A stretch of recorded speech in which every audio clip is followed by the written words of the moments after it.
মেয়েরা কুড়িতেই বুড়ি নয়, বরং কুড়ির পরেই একটা মেয়ের নারী হওয়া শুরু হয়। মেয়েরা ছোট ছোট বিষয়ে কাঁদে ঠিকই, কিন্তু জীবনের কঠিন সময়টা হাসি মুখে কাটিয়ে দেয়। মেয়েদের স্বামী হলো রক্ষাকারী ঔষধের মতো, ভালো হলে তো ভালো, আর না হলে জীবন শেষ।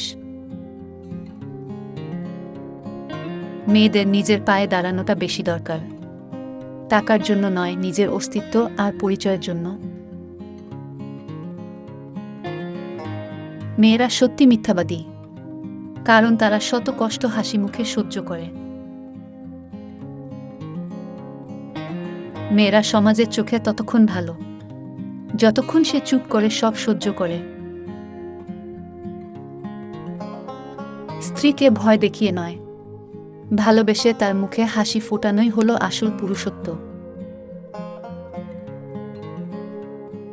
একটি মেয়েকে বিয়ে দেবার আগে তাকে যথাযথ শিক্ষায় শিক্ষিত করুন।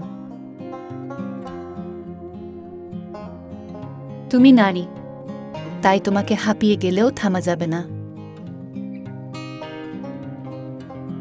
জীবনে চলার পথে মেয়েরাই বড় যোদ্ধা, তাদের নিজের বলতে কিছুই নেই, নিজের বাড়িটাও একটা সময় পর হয়ে যায়।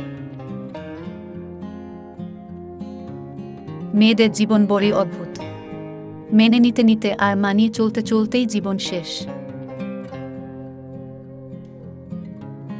মেয়েদের জীবনে অনেক সমস্যা, যার মধ্যে একটা তারা সহজেই সবাইকে আপন করে নেয়। মেয়ে হয়ে জন্ম নেওয়া সহজ, কিন্তু মেয়ে হয়ে বেঁচে থাকা অনেক কষ্টের।